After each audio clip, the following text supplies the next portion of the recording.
હું કે ભાઈબંધ બધાને મજામાં? તો ભાઈ અત્યારે વાર કેટલા વાગ્યા રાતના? 12:40 થઈ મોટા.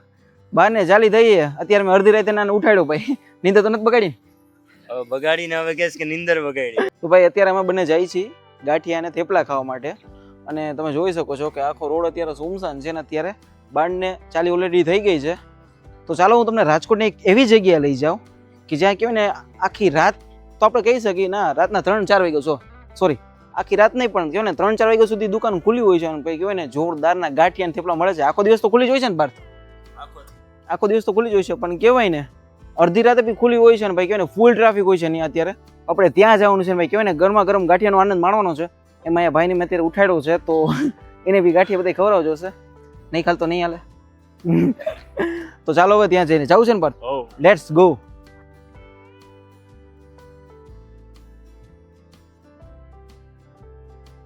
તો ફાઇનલી અમે લોકો પહોંચી ગયા છીએ જલારામ ગાંઠિયા. તમે જોઈ શકો છો અત્યારે ફૂલ ટ્રાફિક છે. તો ભાઈ અત્યારે કહેવાય ને અમે અહીંયા જલારામ ગાંઠિયા પહોંચી ગયા છીએ અને ભાઈ અહીંના મેન છે. અને ભાઈ આ ભાઈને મારે એમ કેટલું છે કે ભાઈ મને અંદરનું બધું બતાવો. તો ભાઈ મને કહે હાલો તમે ભાઈ અંદરનું બધું બતાવો. એટલે અમારા ગુજરાતી રાજકોટ વાળા એવા ખબર કે ફૂલ આમ પ્રેમમાં તો ભાઈ ઘટે જ નહીં ભાઈ. તમે તો મારે તમારું છે એમ સમજી હાલો. આ આપણા કાઉન્ટર અત્યારે વરસાદના હિસાબે અંદર લીધેલું છે. બાકી અહીંયા બહાર ઓટો છે ત્યાં રાખી બરાબર વાસઠ ને એનો આવે એના માટે. આ અમારું કાઉન્ટર છે. આ ચિપ્સ નું ને બધું છે. ચિપ્સ માટે મશીન ને બધું મસાલા. અહીંયા બધી ચટણી ને એ બધું આપણે રાખી સંભારા અને ચટણી બધું રોજે રોજ ફ્રેશ જ બને. રોજે રોજ બનાવવાનું હોય. વાસી એક વસ્તુ ન હોય મારે. અને આ શું છે? આ મસાલા વાળી ડુંગળી છે, રાયતા મરચા. તમે લોન્ચ કરી છે એમ ને? મતલબ મસાલા ડુંગળી એમને થોડીક મને એમ ટેસ્ટ કરાવજો ને. મસાલા ડુંગળી એમને તમને વિચાર કેમ આવ્યો કે આપણે રાજકોટના લોકોને મસાલા ડુંગળી ખવડાવી છે? આમ જો ગાંઠિયારે ડુંગળી હોય એટલે માણસોને બહુ મજા આવે. સ્પાઈસી હો, સ્પાઈસી ખાટી. લીંબુ નાખ્યું એક અથાણું હોય? હા લીંબુ. મને લાગ્યું અથાણું હોય. ના ના આજે તમે લુખી ખાવ છો ગાંઠિયા ભેગી ખાવ એટલે તમને લુખી ખાવામાં મજા આવે. ડુંગળીમાં સિંગાઈ નાખી? સિંગદાણા સિંગનો હવે આવ્યો ટેસ્ટ આવ્યો. સિંગદાણા. બીજું શું શું છે બતાવજો મને. બીજા સંભારા છે. સંભારો છે, ચટણી છે. સંભારો અત્યારે સીઝન છે. સીઝન છે એટલે બાકી ગાજર નો આવે છે. અત્યારે સીઝન પૂરી થઈ ગઈ એટલે અને આ ચા ચા આવશે. એનો ટાઈમિંગ શું છે? આપણે સાંજે 6 થી લેટ નાઈટ 3 વાગ્યા સુધી અને સવારે 7 થી 11 વાગ્યા. અને હું જોઉં છું કે મોસ્ટ ઓફ અહીંયા છે ને બધા ફેમિલી વાળા જ આવે છે. તો રાજકોટમાં આપણે એમ કહી શકીએ કે ભાઈ ફેમિલી જોડે તમારે કઈ ગાંઠિયા ખાવા જવું હોય અડધી રાતે 2-3 વાગે હા તો જલારામ ગાંઠિયા ખોલો છે આવી જાવ. બીજું શું શું છે તમારી પાસે ખાસ કે અમારે જો થેપલા સૂકી ભાજી અમારી બહુ ફેમસ. હા જો ઈ મને ભૂલાઈ ગયું, સોરી હો યાર, મને થેપલા સૂકી ભાજી ભૂલાઈ ગયું કેમ કે ઈ એની મોસ્ટ ફેમસ આઈટમ છે કે જ્યાં મને બી રાજકોટના લોકોને બહુ કહેવાય ને આમ કીધું કે તમે ત્યાં જઈને થેપલા સૂકી ભાજી તમે ટ્રાય કરો. તો ભાઈ ગોપાલભાઈ છે ને આપણે મસ્ત મજાના ભાઈ ગરમા ગરમ ગાંઠિયા બનાવીને ખવડાવશે. આ છે આખા તીખા. તીખા નાખી એમ ને આમાં? હા. વાને ભૂકો કરી નાખવાનો. હા. અધકચરા રાખવાનો. અધકચરા રાખવાનો. હા. ટોટ ગાંઠિયામાં ટેસ્ટ વધારે આવે. આ છે અજમોઈ. અજમો. હા. હવે એને મિક્સ કરવાના. એ મોસ્ટ ઓફ જગ્યાએ છે ને આ તીખા નથી જોઈએ. આ તીખાનું રાજ શું છે ગાંઠિયા નાખવાનું? આનો ટેસ્ટ જોરદાર આવે, સારો વધારે આવે અને કસ્ટમરને વધારે મજા આવે. અમારે અહીંયા કસ્ટમર એવા આવે કે ડબલ તીખા નાખજો એમ. ડબલ તીખા નાખ. હા અને અમે નાખી દઈએ છીએ.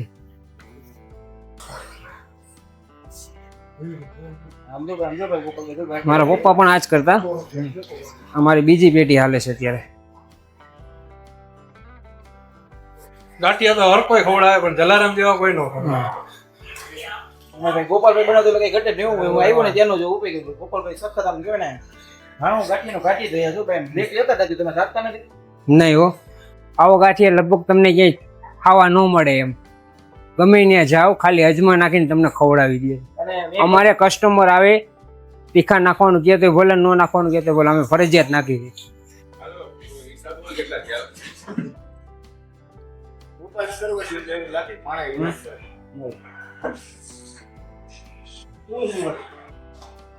આ છે હિંગ. ફૂલ હિંગ.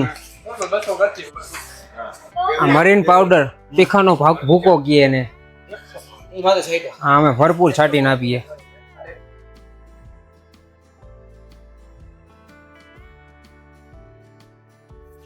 આ છે અમારો પોપૈયા બીટનો સંભારો સ્લાટ. આ છે અમારી ફેમસ મસાલા ડુંગળી રશિયલ.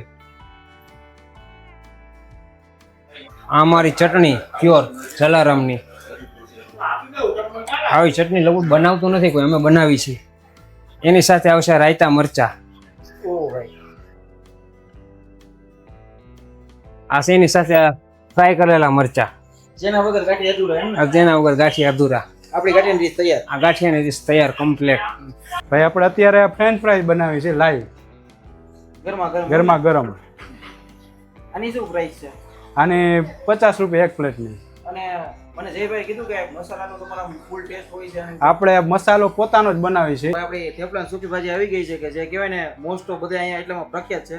આ સૂકી ભાજી એમને આ રસા રસાવાળી થોડીક સૂકી ભાજી રાખીએ. બધા શું હોય કે બટેટા મોટા ને કાચા કાચા કરીને એમનું વરદા નાખીને લઈ દે, પણ આપણે એવું નથી. થોડુંક રસાવાળું અને માણસોને સારું ખવડાવવું છે આપણે. એટલે આપણી સૂકી ભાજી એટલી ફેમસ છે કે માણસ છે ને આમ કુવાડવાથી ને ત્યાંથી અહીંયા ખાવા છેક આવે છે. આ થેપલા અમે છે ને 15-20 બનાવીને રાખીએ, બરોબર, હથ કચરા. પછી જેમ કસ્ટમર આવે એવી રીતના અમે એમને સર્વ કરી દઈએ છીએ. ખોટો બગાડ ન થાય વસ્તુનો, એવી રીતના જ. અને અમારા જેવા આટલા પતલા અને આટલા કુણા થેપલા છે ને તમને આખા રાજકોટમાં ક્યાંય જોવા નહીં મળે, મારી ગેરંટી. જલારામ ગાંઠિયા સિવાય તમને ક્યાંય જોવા નહીં મળે. તો ભાઈ આપણે કહેવાય ને ગરમા ગરમ ગાંઠિયા આવી ગયા છે, તમે જોઈ શકો છો. અને જો આ ડુંગળી, પછી આને કયું કે જયભાઈ તમે કયો મસાલા ડુંગળી ને? મસાલા ડુંગળી, પછી આ સંભારો, આ ચટણી, અને આ સૂકી ભાજી, અને અહીંના થેપલા, અને આ ચિપ્સ, અને આપણી ભેગા આજે સાથીદાર બી છે. આ બધું ખાવામાં હેલ્પ કરશે. મારાથી એકલાથી તો ખૂટશે નહીં. એટલે ભાઈ તું ભેગો ખાઈશ ને મારી ભેગો? તો ભાઈ કહેવાય ને જયભાઈ ફૂલ કહેવાય ને પ્રેમથી બધી વસ્તુ બનાવી છે, તમે જોઈ શકો છો. હવે આમ જો આમાં મસ્ત કહીને મરી મસાલા બધું નાખ્યું છે. અને હા જલેબી આવી ગઈ એમને. આપણે ઓલો જેઠાલાલ જેવું મને યાદ આવી ગયું. જેઠાલાલ ને એને ભાઈ જલેબી ગાંઠિયા વગેરે હવે મેચ થઈ ગયો ભાઈ, જલેબી આવી ગઈ. તો આપણે બે ગાંઠિયા બાઠિયા ખાઈને છે ને મસ્ત મજાનો રિવ્યુ આપી. આ ગાંઠિયા આના બોયડા ચટણીમાં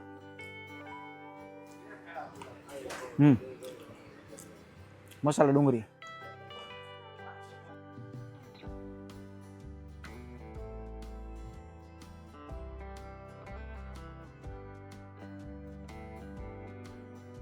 ખરેખર હું તો જોરદાર. મને છે ને આ તમે જે માથે મસાલા બધા નાખ્યા છે ને, મરીનો મસાલો ગયો તમે માથે નાખ્યો મરી મસાલો સ્પેશિયલ સોનગઢથી મંગાવ્યું. હા, એ સોનગઢથી મંગાવ્યો છે ને એનો વધારે પડતો ટેસ્ટ આવ્યો કે આમ છે ને આમ તમે આમ ફીલ આપે એમ. પણ તમારી આ મસાલા ડુંગળી કે જે આમાં વળી જેવું એક્સ્ટ્રા નાખવાનું છું આમાં, એનો વધારે પડતો ટેસ્ટ આવે છે. તો આપણે એના ફેમસ થેપલા અને આ સૂકી ભાજી.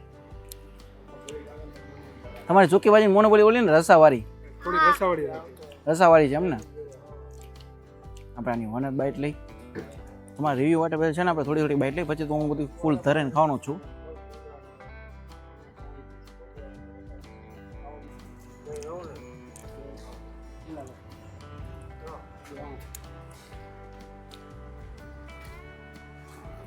ખરેખર કહું ને ગાંઠિયા કરતા મને વધારે સૂકી ભાજી બહુ ગઈ. અલગ જ ટેસ્ટ આવે. સૂકી ભાજી લાગતું નથી પણ એના કરતાં વધારે ટેસ્ટ આવે છે, જોરદાર. તમે કે ખાધી નહીં હોય સૂકી ભાજી? આમાં શું એડ શું કરો છો આમાં? રેગ્યુલર જે મસાલા હોય એ જ, પણ અમારા થોડાક એક્સ્ટ્રા મસાલા અલગ હોય એનો. અને આ ચિપ્સનું તો મને કીધું હતું એ આમાં તમે મસાલા મિક્સ કરીને નાખો છો. અમારા આમાં 13 પ્રકારના ઇન્ગ્રેડિયન્ટ્સ ભેગા થઈને એક મસાલો બને છે. 13 પ્રકારના ચિપ્સ કેવી લાગી? અરે આ પ્યોર ફરાળીમાં જે કોઈ લોકો હોય ને લસણ ડુંગળી વગરના, અમે એ રીતના બનાવીએ છીએ. લસણ ડુંગળી વગરનું? લસણ ડુંગળી વગર જે કોઈ ફરાળીમાં ખાવું હોય ને તો બી ચાલે. તો બી ચાલે. જેઠાલાલની ફેવરિટ આઈટમ હો ભાઈ, એ તો ટ્રાય કરી બને જ છે. આ બી અહીંયા બનાવો છો કે ત્યાં લઈ આવો છો? ના, અમારા તૈયાર આવે. ત્યાં લઈ આવો. પણ હકીકતમાં તમને કહું તો મને હે ને સૂકી ભાજી પ્લસ આ ગાંઠિયા રહે કે જે તમે આ માથે ત્યાં બધું એક્સ્ટ્રા જે મસાલો એડ કરી આ છાંટ્યો છે એનો વધારે ટેસ્ટ આવે છે. અને આ ગાંઠિયા જે ગરમા ગરમ તો મને ટેસ્ટ કરાવ્યો હતા ને ત્યારે બી એટલા સોફ્ટ હતા, નહીતર બી સોફ્ટ છે કે આમ નાખીને મીઠાશ આવે આપણા ગાંઠિયા. હા, ઓગળી જાય. આપણો મરી મસાલોનો બી ટેસ્ટ બહુ જોરદાર આવે. તો ભાઈ બધી વસ્તુ જોરદારની છે. હું બધી વસ્તુ પતાવી મારે એકલાથી નહીં ખૂટે. પાછળ કેમેરામેન પાર્થ ખાવાનો છે, આ બી મારી સાથે છે. તો ભાઈ અત્યારે વાગી ગયા છે રાતના કેવા ત્રણ વાગ્યા છે. તો તમારે કોઈને તમારા ફેમિલી સાથે ગાંઠિયા ખાવાની ઈચ્છા થાય તો ભાઈ મોસ્ટ વિધિ જલારામ ગાંઠિયા, જ્યાં કહેવાય ને ભાઈ ફૂલ પ્રેમથી બધી વસ્તુ જમાડે છે. અને ભાઈ એની વાત પૂછો તમે, આ બધું હું ખાઈ લઉં, મળું તમને થોડીક વાર પછી. Bye bye. અમે લોકોએ અહીંયા આવીને ગાંઠિયા ખાઈ લીધા. હવે તમારા લોકોને અહીંયા આવીને ગાંઠિયા ખાવા હોય તો જયભાઈનું એડ્રેસ શું છે? આપણે યુનિવર્સિટી રોડ પંચાયત ચોકની બાજુમાં નિયર આપણે કોટક મહિન્દ્રા બેંકની સામે આવે છે. આ વિડીયોને આપણે અહીંયા જ પૂરો કરે છે. વિડીયો ગમે તો વિડીયોને લાઈક કરો, શેર કરો, મસ્ત મજાની કોમેન્ટ કરો. ફરી મળીને નવો વિડીયો બનાવો કંઈક અંદર સાથે, નવી કંઈ સ્ટોરી સાથે. બને રહેજો મારી ચેનલ રાજકોટ સાથે. ત્યાં સુધી બધાને હર હર મહાદેવ, જય દ્વારકાધીશ. જય દ્વારકા. મળીએ પછી.